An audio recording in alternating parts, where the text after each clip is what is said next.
La observación del cielo nos ha enseñado bastante en las últimas décadas y siglos. Los científicos no pusieron la Tierra, sino el Sol en el centro del sistema solar. La gravedad y su efecto omnipresente y su relación con los cuerpos celestes del cosmos fue formulada, y el lugar de la humanidad en el universo fue establecido gracias a los descubrimientos de Edwin Hubble y Georges Lemaitre. Estos y muchos otros descubrimientos formaron nuestra visión científica del mundo actual y nos dieron una idea aproximada no solo del universo, sino también de los eventos que lo generaron. Pero, ¿qué ocurre con los descubrimientos poco conocidos que pasaron desapercibidos? ¿Qué pasa con esos métodos y descubrimientos que influenciaron la astronomía, aparte de las teorías científicas populares? Hoy vamos a hacer un recorrido por esas revelaciones en la astronomía que fueron tan cruciales para el éxito de la astronomía como la invención del telescopio, o al menos el descubrimiento de la gravedad. Pero no queremos limitarnos solo a los descubrimientos, sino también ver métodos de trabajo importantes y formas de adquirir conocimiento que no todos conocen necesariamente.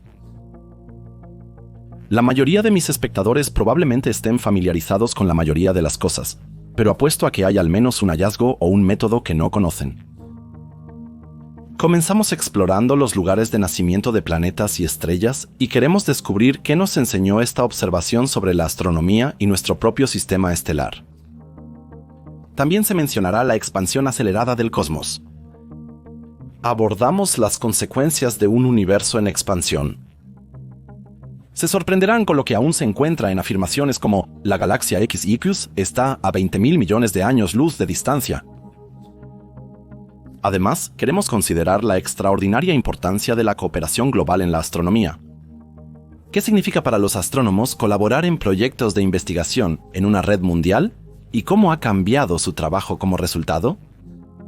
¿Cómo funcionan los supertelescopios virtuales que nos han permitido capturar imágenes nunca antes vistas de objetos que antes se consideraban inaccesibles? Mientras aún miramos a lo lejos en este tema, queremos centrarnos en los flujos galácticos de nuestro propio hogar, la Vía Láctea.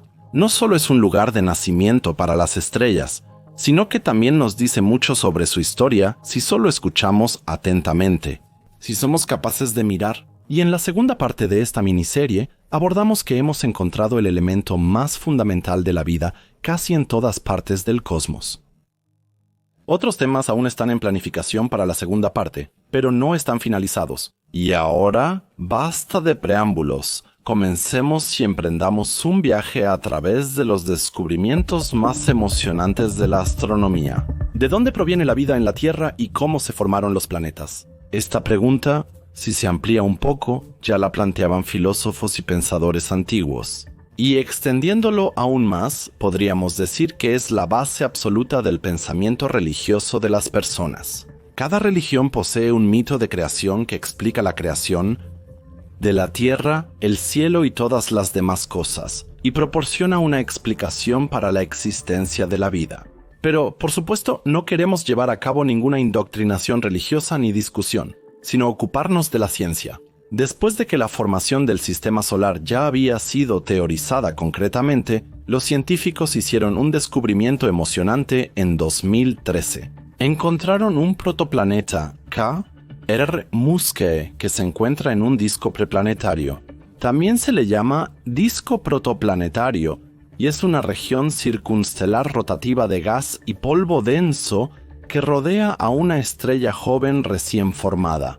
Esta estrella puede ser una estrella T Tauri o una estrella Herbig A-Ebe, ambas consideradas predecesoras de las estrellas de la secuencia principal. El término estrellas de la secuencia principal se refiere al diagrama de Hertzsprung-Russell, que rastrea el desarrollo de las estrellas en función de su temperatura superficial y brillo absoluto. En resumen, este diagrama puede usarse para determinar aproximadamente en qué etapa de su vida se encuentra una estrella. El disco protoplanetario también puede considerarse como un disco de agresión para la propia estrella. Los gases u otro material del borde interior del disco caen sobre la superficie de la estrella, lo que representa una especie de alimento para ella. Sin embargo, este proceso de alimentación de estrellas no debe confundirse con el proceso de agresión que conduce a la formación de los propios planetas. Los discos protoplanetarios fotoevaporados iluminados desde el exterior se conocen como proplyds. Con eso queremos decir que estos discos son claramente visibles y pueden ser observados por telescopios como Hubble, Herschel o James Webb. Estos discos especiales son una prueba de la increíble capacidad de las galaxias para producir estrellas y planetas. Por lo tanto, cuando observamos un disco planetario o un protoplaneta, estamos mirando la creación, un proceso al que debemos nuestra existencia. La formación de un disco protoplanetario es un proceso que surge del nacimiento de protoestrellas de las nubes moleculares. Estas nubes se componen mayormente de hidrógeno molecular. Cuando una parte de tal nube molecular alcanza un tamaño, masa o densidad críticos, comienza a colapsar bajo su propia gravedad. Este proceso de colapso es el principio del fin para la nube molecular, ya que se transforma en una nebulosa estelar y conduce a un aumento de la densidad de la nebulosa, y los movimientos de gas aleatorios originalmente presentes en la nube se promedian a favor de la dirección del momento angular neto de la nebulosa. Por lo tanto, este fenómeno conduce específicamente a que la nube se aplana y toma la forma de un disco, similar a una masa de pizza que se aplana. De eventos es una clave para la formación del disco protoplanetario. Un disco de este tipo se desarrolla en un sistema planetario a través del proceso de agresión, donde la materia se une debido a las fuerzas gravitacionales. Las interacciones electrostáticas y gravitacionales dentro del disco hacen que el polvo y las partículas de hielo en el disco se aglomeren en partículas más grandes, los llamados planetesimales. Este proceso es una especie de competencia entre diferentes fuerzas: el viento estelar, que sopla el gas fuera del sistema; la gravedad, es decir, la acreción; y las tensiones internas, específicamente la viscosidad, que atraen material hacia la estrella T Tauri central. Estos planetesimales son los bloques de construcción tanto de los planetas terrestres como la Tierra, Venus, Marte y Mercurio, como de los gigantes gaseosos como Júpiter, Saturno, Urano y Neptuno. La existencia de estos planetesimales y su papel en la formación de planetas se pueden ver como remanentes en forma de asteroides y cometas en nuestro sistema solar. Podemos llamar con seguridad a estos como planetas frustrados, ya que no encontraron nada para formar un cuerpo más grande y vagan solos por las vastedades del sistema solar. Es notable que algunos de los lunas de Júpiter, Saturno, Urano y Neptuno probablemente se originaron a partir del contraparte circunplanetaria mucho más pequeña del disco circunestelar.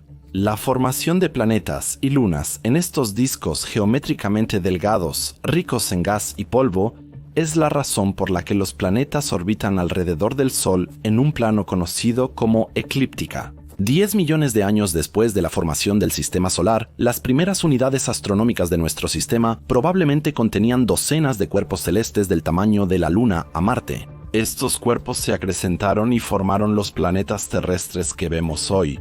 Por ejemplo, se cree que la luna de la Tierra se formó después de que un protoplaneta del tamaño de Marte golpeó oblicuamente la prototierra alrededor de 30 millones de años después de la formación del sistema solar. Este evento, a menudo referido como la Gran Colisión, es un componente clave en la teoría de la formación de la Luna y muestra cuán dinámico y violento puede ser el proceso de formación de planetas. Y ahora podemos imaginar que estas grandes colisiones han ocurrido con mucha más frecuencia y a una escala mucho mayor en planetas más grandes como Júpiter y Saturno. Por lo tanto, los cuerpos celestes del sistema solar nacieron de catástrofes interplanetarias que tuvieron que disminuir antes de que pudiera haber paz. Un ejemplo particularmente fascinante de tales problemas es la hermosa nebulosa de Orión en la Vía Láctea. Alberga docenas de posibles sistemas planetarios jóvenes. Dentro de los impresionantes pliegues gaseosos de la nebulosa, los investigadores han identificado dos tipos diferentes de discos alrededor de estrellas jóvenes y en formación.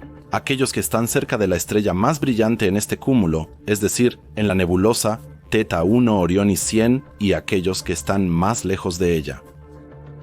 La brillante estrella, Theta 1 Orionis 100, calienta el gas en los discos cercanos, lo que los hace brillar intensamente. Los discos que, a su vez, están más lejos, no reciben suficiente radiación energética de la estrella para encender el gas.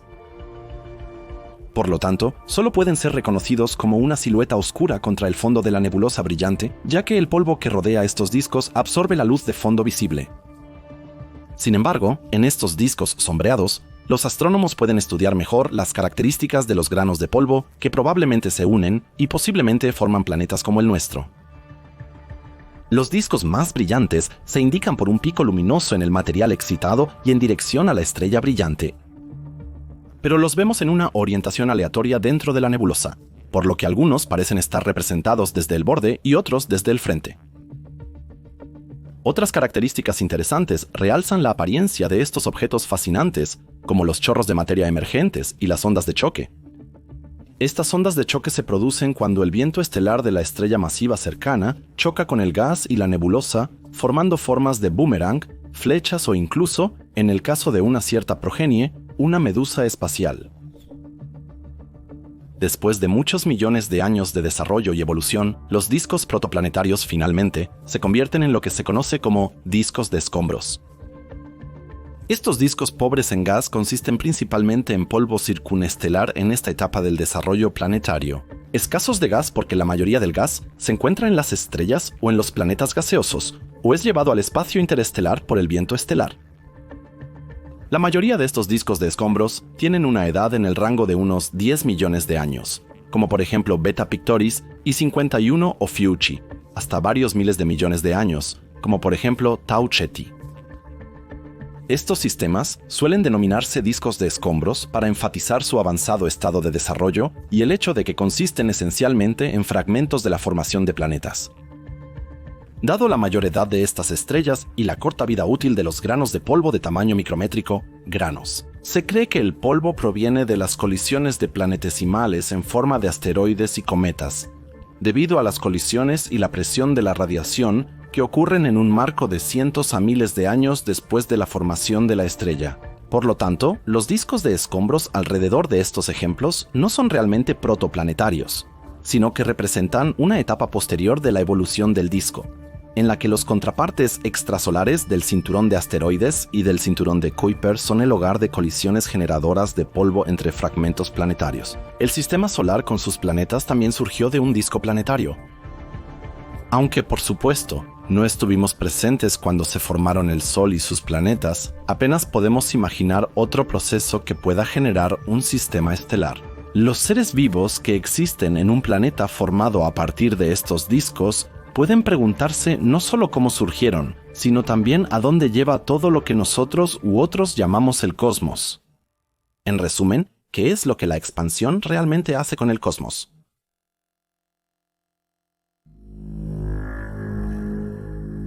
Cuando hablamos sobre el universo en este canal o en cualquier otro lugar, generalmente nos referimos a esa sección del espacio que llamamos universo observable, también conocido como el volumen de Hubble.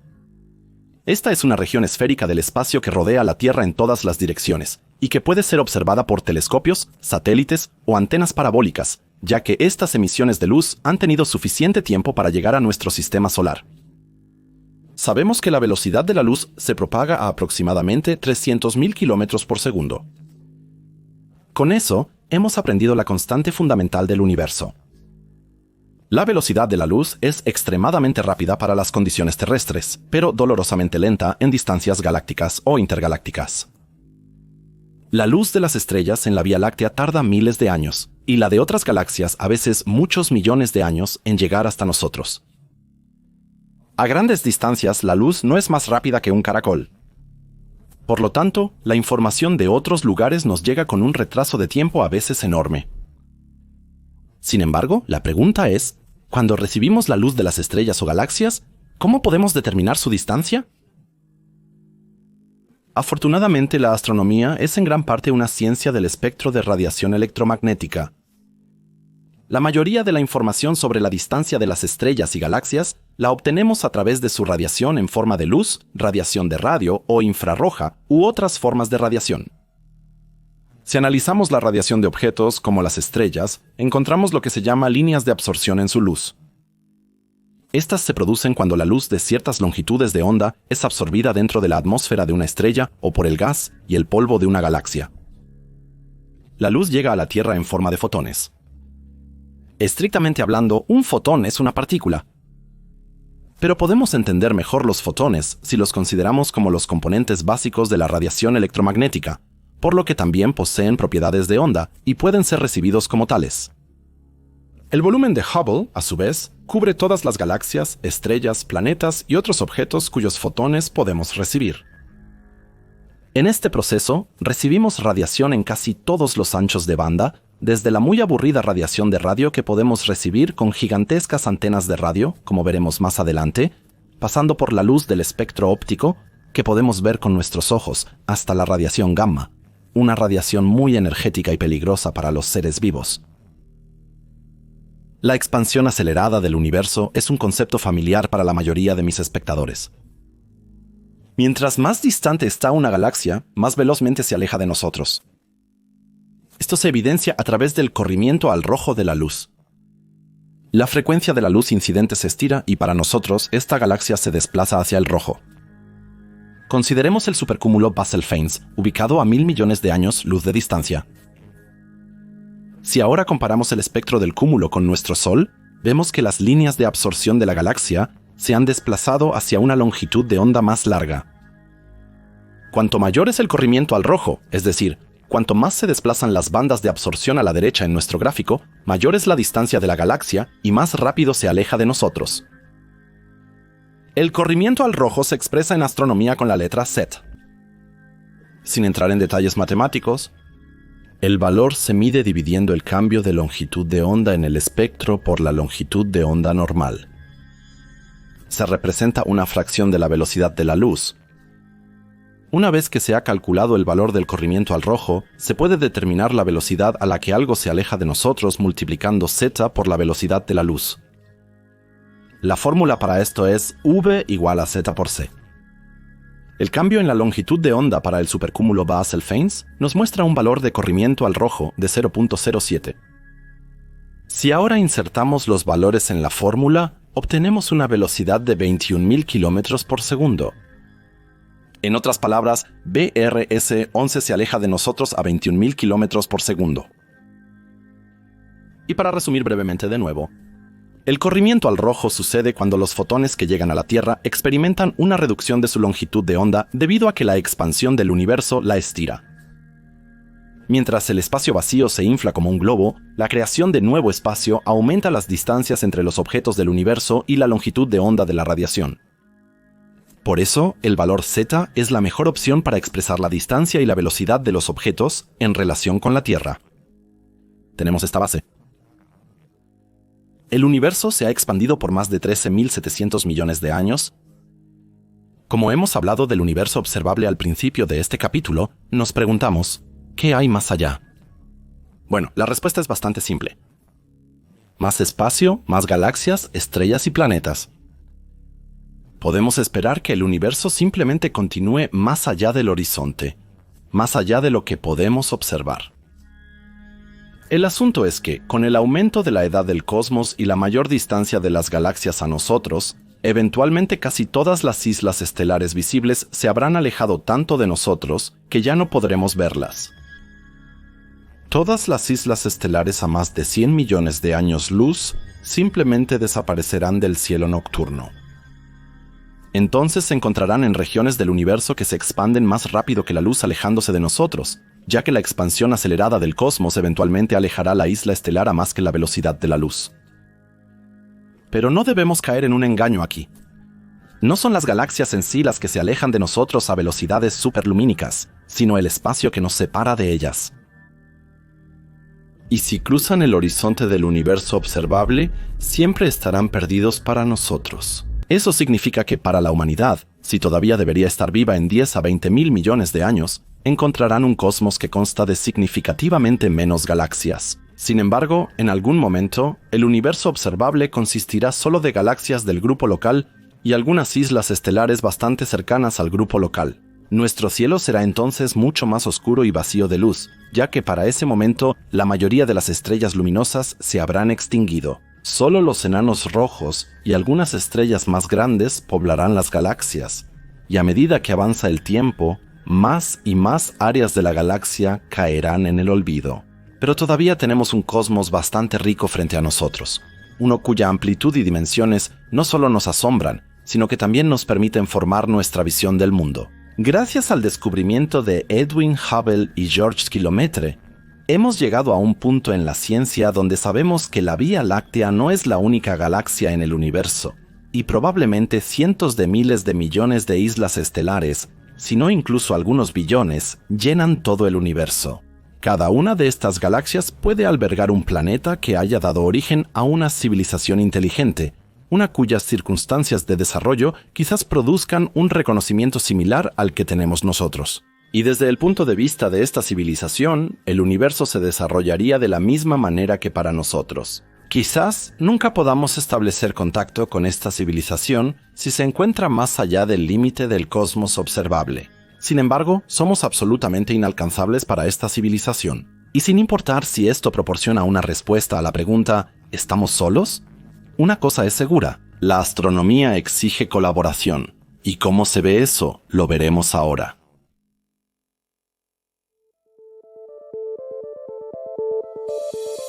Los telescopios terrestres están limitados por la rotación de la Tierra. Giran con la Tierra y solo pueden observar en ciertos momentos del día y de la noche. Algunos telescopios tienen la función de mover sus platos o sus espejos, pero incluso eso tiene sus límites. Los telescopios espaciales, por otro lado, no tienen este problema y pueden observar casi sin interrupciones, pero los telescopios terrestres tienen una ventaja decisiva. Teóricamente, su tamaño no tiene límites. Probablemente eso es lo que pensaron los institutos astronómicos y varios países de todo el mundo y construyeron los telescopios más grandes de la Tierra. Por ejemplo, el Very Large Telescope, que aún está en construcción, se supone que será el telescopio óptico más grande de todos los tiempos, y será más grande que el Coliseo de Roma. El telescopio Giant Magellan tampoco se supone que escatime en su diámetro de espejo. Sin embargo, los telescopios realmente más grandes son aquellos que siguen un área completamente diferente de la radiación electromagnética que la óptica. Radiotelescopios van desde varios decenas de centímetros de diámetro en antenas de radio domésticas hasta medio kilómetro de diámetro de plato, como el que tiene el radiotelescopio más grande del mundo actualmente, el radiotelescopio Tianjin en China. Con sus 520 metros, es verdaderamente gigantesco y oscurecería calles enteras si se colocara en una ciudad. Pero incluso este telescopio se ve afectado por la rotación terrestre. Además, la radiación de radio es aburrida, por lo que los radiotelescopios deben ser tan grandes para recibir una cantidad de datos equivalente a la de los telescopios ópticos. ¿Qué hacer entonces si se desea observar objetos celestes particularmente exóticos que hasta ahora no se han podido observar debido a la falta de capacidad de resolución? Bueno, te unes y conviertes la astronomía basada en la ubicación en un asunto global. Y aquí es donde entra el Event Horizon Telescope, también conocido como Telescopio del Horizonte de Eventos, abreviado Telescopio del Horizonte de Eventos, una impresionante compilación de radiotelescopios que se extienden por todo el globo. Esta red fue desarrollada para investigar objetos distantes utilizando la técnica de interferometría de línea base muy larga, conocida como interferometría de línea base muy larga. Bajo este término complicado, podemos imaginar una observación simultánea de un objeto celestial por varios telescopios. Debido a la enorme cantidad de datos recopilados que pueden generarse en una interferometría de línea base muy larga y que son demasiado grandes para ser enviados por Internet, estos datos se almacenan en dispositivos de almacenamiento externos y se llevan a centros de computación donde se analizan. Un ejemplo prominente de tal centro es el correlacionador interferometría de línea base muy larga en el Instituto Max Planck de Radioastronomía en Bonn. Otro aspecto notable del telescopio del horizonte de eventos es el hecho de que la gran distancia entre los telescopios permite una resolución angular que está muy por encima de la de los radiotelescopios individuales. Esto permite a los científicos generar imágenes de extraordinaria claridad y precisión de detalles. En resumen, con la unión de radiotelescopios que trabajan en todo el mundo, obtenemos una especie de telescopio gigante virtual del tamaño de la Tierra. Y probablemente ya puedan adivinar, por el nombre de Telescopio del Horizonte de Eventos, ¿cuál era el objetivo del Telescopio del Horizonte de Eventos? dos objetos que la astronomía siempre ha querido capturar desde su descubrimiento. El agujero negro supermasivo Sagitario A estrella en el centro de nuestra propia galaxia y el agujero negro en el centro de la gigantesca galaxia elíptica M87. Estos dos objetivos se seleccionaron por su tamaño y cercanía relativa a nosotros. Con estas investigaciones se pretendía comprobar las predicciones de la teoría de la relatividad general, una de las teorías fundamentales de la física moderna, formulada por Albert Einstein. Además, a través de la investigación se buscaban enfoques explicativos para la formación de los jets extremadamente energéticos de los agujeros negros supermasivos. Estos jets son, de hecho, poderosos flujos de partículas que son expulsados por algunos agujeros negros y cuya formación exacta aún no se comprende completamente. Las primeras propuestas sobre cómo se podría observar el horizonte de eventos, o más precisamente, la sombra de un agujero negro con radiotelescopios interconectados, fueron hechas ya en el año 2000 por los científicos Heino Falke, Fulvio Melia y Eric Argol. Un elemento clave para el éxito del telescopio del horizonte de eventos fue la actualización del radiointerferómetro Atacama Large Millimeter Submillimeter Array en el año 2016 para poder realizar mediciones interferometría de línea base muy larga. Atacama Large Millimeter Submillimeter Array es un conjunto de radiotelescopios en el desierto de Atacama, en Chile, considerado uno de los telescopios más potentes del mundo. Con la introducción de la capacidad interferometría de línea base, muy larga para Atacama Large Millimeter Submillimeter Array, la resolución del telescopio del horizonte de eventos en dirección norte-sur se mejoró en un factor de 3 y la sensibilidad aumentó significativamente. Este fue un hito importante que mejoró significativamente la calidad y precisión de las imágenes generadas por el telescopio del horizonte de eventos. En el año 2022, este gigantesco telescopio virtual logró generar una imagen de Sagitario A estrella, lo que representó otro avance importante en nuestra comprensión de los agujeros negros. Desde 2019, se ha planeado la construcción del telescopio milimétrico africano en Namibia como parte del telescopio del horizonte de eventos. Este nuevo telescopio ampliará considerablemente el alcance geográfico del telescopio del horizonte de eventos y mejorará enormemente su capacidad para generar imágenes de alta resolución de agujeros negros. De esta manera, se obtuvo la primera imagen de un agujero negro en la isla estelar M80 y 7 una galaxia elíptica supergigante en la constelación de Virgo, a 55 millones de años luz de distancia. Este agujero negro forma la parte principal de un núcleo galáctico activo, una región en el centro de algunas galaxias que tiene un brillo excepcionalmente alto. Este brillo proviene principalmente del agujero negro, una de las fuentes de radiación más activas en todo el cielo nocturno de la Tierra. Una de las características más distintivas de este agujero negro es un chorro de plasma de alta energía que emana del núcleo de la galaxia. Este chorro se extiende al menos 4.900 años luz en el espacio intergaláctico y se mueve a una velocidad cercana a la de la luz. Estas características únicas hacen que el agujero negro en M87 sea un objeto de estudio importante para los astrónomos que quieren entender el comportamiento de los agujeros negros y su impacto en su entorno. Pero el agujero negro es crucial no solo para las ondas de radio. M87 podría ser una de las fuentes más fuertes esperadas de ondas gravitacionales. Estas son deformaciones sutiles en el tejido espacio-tiempo del universo, generadas por eventos cósmicos extremos como la fusión de agujeros negros. Aunque la evidencia directa de las ondas gravitacionales del agujero negro en M87 aún está pendiente, su descubrimiento podría proporcionar a los astrónomos otra herramienta poderosa para investigar este objeto fascinante al que nos dedicaremos en la segunda parte. Ahora queremos explorar la Vía Láctea con más detalle y preguntarnos, ¿qué evidencia hay del violento pasado de nuestra galaxia y dónde se encuentra?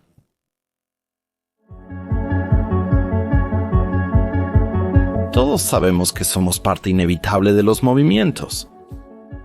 La Tierra gira alrededor del Sol, la Luna alrededor de la Tierra y el Sol alrededor del centro de la Vía Láctea. El Sol tarda unos 230 millones de años en orbitar alrededor del centro galáctico. Así que cuando nos encontrábamos con el Sol en una posición similar en nuestra galaxia a la de hoy, los dinosaurios acababan de surgir y se estaban convirtiendo en los dominantes del planeta azul. Pero ¿qué es lo que muchos olvidan? No solo el Sol, sino también todos los otros 100 a 400 mil millones de estrellas con sus planetas, lunas y asteroides orbitan el centro de la Vía Láctea. Todo está en movimiento y nada permanece quieto, porque la inmovilidad significaría ser dejado atrás o caer en el abismo eterno de Sagitario a Estrella. Pero, ¿qué sucede cuando las islas de estrellas intercambian estrellas entre sí y se fusionan? ¿También chocan las estrellas? Bueno, la interacción entre galaxias pequeñas y grandes es un proceso completamente normal en el cosmos, donde típicamente la galaxia más grande devora a la más pequeña. Este proceso, a menudo denominado canibalismo galáctico, deja ciertas huellas en forma de corrientes de estrellas que indican la existencia anterior de la galaxia más pequeña mucho después de su desaparición. Estos encuentros y fusiones de galaxias son un aspecto central de la formación de estructuras cósmicas y juegan un papel importante en el desarrollo del universo. Pero volvamos un poco atrás en el tiempo para observar la interacción entre la Vía Láctea y otras galaxias, por ejemplo. No solo un poco, sino exactamente 13.000 millones de años. 800 millones de años después del Big Bang, en un lugar del universo, enormes cantidades de gas y estrellas comenzaron a acumularse y a rotar. A lo largo de cientos de millones de años, esta masa rotatoria acumula cada vez más materia. Se forman más estrellas y el carácter de este remolino cósmico se vuelve reconocible. Debe tratarse de una galaxia bebé. Para ser exactos, tenemos la Vía Láctea frente a nosotros. El procedimiento exacto de la formación de galaxias se puede ver a través de algunas simulaciones. El gas y el polvo se dirigen hacia un punto desde todas las direcciones y se acumulan alrededor de este. Aquí, los investigadores sospechan que Sagitario A Estrella es la causa principal de este remolino. El agujero negro debe haberse formado antes de la creación de la protovía láctea, es decir, la Vía Láctea original, y debido a su alta gravedad, debe haber atraído mucho material. Sin embargo, esta suposición no está confirmada. Pero podemos imaginar fácilmente que de los iniciales, el caos del universo dejado por el Big Bang, también se formaron enormes agujeros negros antes de las galaxias. Uno de ellos, Sagitario A Estrella, probablemente era mucho menos masivo al principio de lo que es hoy. Sin embargo, su gravedad fue suficiente para acumular materia. A medida que atraía más y más materia, el potencial gravitatorio de esta joven galaxia aumentaba, atrayendo aún más gas y estrellas hacia ella. Por lo tanto, la protogalaxia de la Vía Láctea se formó bastante temprano en el universo. Después de haber alcanzado ya un tamaño considerable, debió haberse fusionado con otras pequeñas galaxias en el futuro. Numerosas otras islas estelares, que surgieron paralelamente a ella, colisionaron entre sí y alimentaron a la joven galaxia. Algunas colisiones deben haber casi destruido la protovía láctea, pero siempre se ha afirmado y de alguna manera ha logrado pasar a través de este cataclismo galáctico. Ahora nos trasladamos 3.000 millones de años al futuro, a una época de hace unos 10.000 millones de años. Debe haber sido un tiempo incierto. El universo todavía era relativamente joven. Muchas galaxias ya se habían formado. La segunda o tercera generación de estrellas estaba a punto de enviar su radiación al universo. La Vía Láctea todavía es una isla estelar bastante joven, pero ya ha crecido bastante. En este tiempo incierto y poco explorado, hubo una colisión gigantesca que influyó significativamente en el destino de la joven Vía Láctea. Una gran galaxia se precipitó hacia la Vía Láctea y colisionó con ella. Como esta galaxia era grande pero mucho menos masiva que la Vía Láctea en ese momento, nuestra galaxia fue el factor dominante en la colisión y desgarró la galaxia. Hace algunos años, los astrónomos descubrieron que los restos de esta galaxia están en forma de estrellas en el halo de la Vía Láctea. Esta gran galaxia, descrita en la revista científica Nature como la galaxia compañera de la Vía Láctea, se llama Gaia Enceladus, una vez por Gaia, la diosa personificada de la Tierra, y Enceladus, un gigante, hijo de Gaia y Urano, el cielo. Todos los nombres provienen de la mitología griega y son fundamentales para la amplitud y significado de este evento. No es sorprendente descubrir que la Vía Láctea se formó a partir de la colisión de muchas galaxias pequeñas. Como los astrónomos han sabido durante mucho tiempo, casi todas las islas estelares de este universo se formaron a través de canibalismo galáctico, es decir, fusionándose constantemente con islas estelares más grandes y más pequeñas. Sin embargo, la colisión descubierta de Gaia Enceladus con la Vía Láctea muestra que también han ocurrido colisiones más grandes. ¿Qué es lo que hace tan especial a esta colisión? Gaia Enceladus no solo fue absorbida por la Vía Láctea, sino que las estrellas de esta antigua gran galaxia ahora se encuentran en el halo de la Vía Láctea. No, probablemente también le dio a la Vía Láctea su forma aplanada actual y la apariencia de su disco galáctico. Pero, ¿cómo se descubren las estrellas de Gaia Enceladus y cómo se puede reconstruir una colisión de este tipo? Esta fue una pregunta que también se hizo a Minna Helmy, profesora de astronomía en la Universidad de Groningen, quien buscó específicamente estos restos de otras galaxias en nuestra galaxia. Para encontrar las estrellas de tales galaxias, buscó aquellas estrellas que tienen una composición química similar, que están posicionadas de manera similar y que tienen una dirección de movimiento similar. Todo esto lo observó la científica en el halo de la Vía Láctea, para mirar su historia y cómo podrían haber ocurrido las colisiones. Helmy jugó un papel crucial en el desarrollo del satélite Gaia y examinó una multitud de estrellas como parte de este proyecto. Después del último lanzamiento de datos de la misión Gaia, Helmy tuvo a su disposición datos de nada menos que 1.700 millones de estrellas. Lo que ella y su equipo hallaron fue asombroso.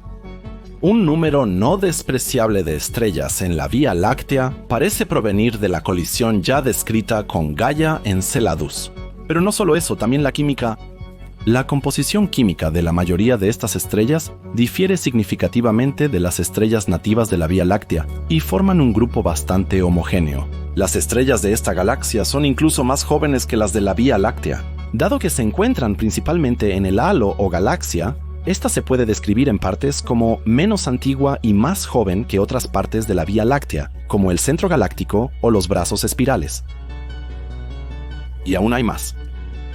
El precursor del disco grueso en el borde de la Vía Láctea se formó a través de esta colisión y pudo mantener su apariencia actual. Gaia Enceladus hizo este disco más grueso y lo sacudió fuertemente durante la colisión. Durante la colisión, Gaia Enceladus fue totalmente desgarrada, sus estrellas se incorporaron a la Vía Láctea o se dispersaron en el halo. Sin embargo, la corriente de estrellas de Gaia Enceladus y las estrellas compuestas químicamente diferentes en el halo de la Vía Láctea y en otras de sus partes no son los únicos testimonios de colisiones galácticas. Alrededor de la Vía Láctea se han descubierto algunas corrientes de estrellas que se extienden decenas de miles de años luz en el espacio intergaláctico.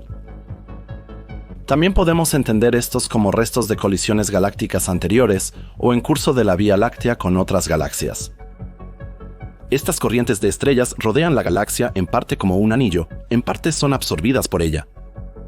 Ciertas corrientes estelares podrían tener mayor duración que otras. En estas corrientes de estrellas, muchas probablemente provienen de la llamada Galaxia Enana de Sagitario, una pequeña galaxia enana a unos 70.000 años luz de la Tierra y a 50.000 años luz del núcleo de la Vía Láctea. Rodea nuestro hogar galáctico en una órbita polar. Se espiraliza hacia la Vía Láctea y ha atravesado varias veces el plano galáctico en el pasado. Como resultado de esta colisión parcial, muchas estrellas se desprendieron de la galaxia enana. Estos se agruparon en corrientes de estrellas alrededor de la Vía Láctea y en el plano galáctico, es decir, en el disco de la galaxia.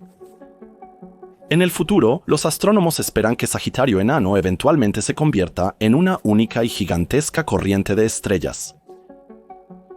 El anillo se posicionará alrededor de la galaxia, orbitándola por cientos de millones de años hasta desaparecer completamente en el plano galáctico. Sabemos con bastante certeza que la Vía Láctea tuvo un pasado turbulento con muchas colisiones y fusiones. Sin embargo, destaca una sustancia, una molécula, que probablemente exista en todas las islas estelares del cosmos. Una sustancia a la que debemos nuestra existencia.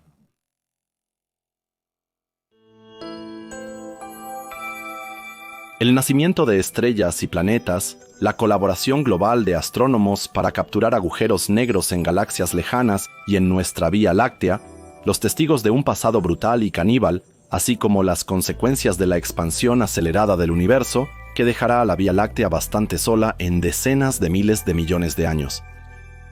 Los descubrimientos y métodos de investigación que se tratan hoy han llevado a la astronomía a dar enormes pasos adelante y casi la han convertido en una filosofía. De cada una de las lecciones de hoy se podría extraer una sabiduría. El cosmos está lleno de experiencias e información que existen en forma codificada y que los astrónomos deben descifrar. Se me erizó la piel al pensar que nosotros como humanidad, si todavía existimos en 10 a 30 mil millones de años, eventualmente no podremos observar galaxias lejanas. Me sentí un poco triste, pero en su mayoría asombrado, cuando leí que el cosmos está, en cierto modo, ocultando las galaxias de nuestra vista. Casi podrías atribuir malas intenciones a las leyes de la naturaleza. Pero parece que el destino del universo es simplemente seguir expandiéndose, sin encontrar un final. Sin dejar en muchos miles de millones de años la más mínima oportunidad para otros seres inteligentes en desarrollo, para ver por sí mismos las maravillas de un universo rico. El cosmos parece estar dirigiéndose hacia la muerte por luz, por lo que incluso él mismo no parece ser eterno y tiene una vida limitada. Pero a la vez podemos tener esperanza. Al observar los discos planetarios en la Vía Láctea y su característica como lugar de nacimiento de nuevas estrellas y planetas, uno se vuelve casi sentimental.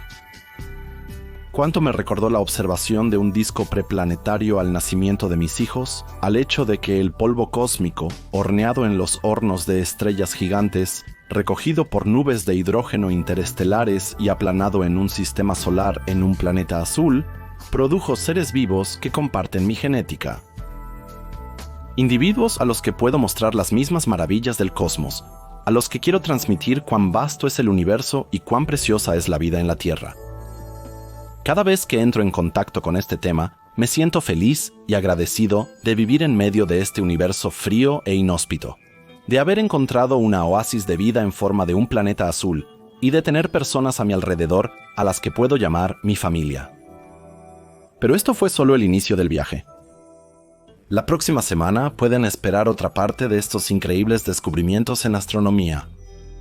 En él, entre otras cosas, abordamos la sustancia de la vida, el agua, cómo se descubrió en el cosmos y cómo funciona su distribución en el sistema solar. También queremos ver otros descubrimientos emocionantes que aún no se han finalizado y por lo tanto siguen siendo una sorpresa para mí y para ustedes. Sin embargo, en este punto me gustaría saber de ustedes. ¿Qué descubrimientos existen que, como lo expresé al principio, pasaron bajo el radar, pero tuvieron grandes y significativas consecuencias para la astronomía? Escribe un comentario y déjate llevar por los descubrimientos más asombrosos de la astronomía. Nos vemos la próxima semana. Cuídate.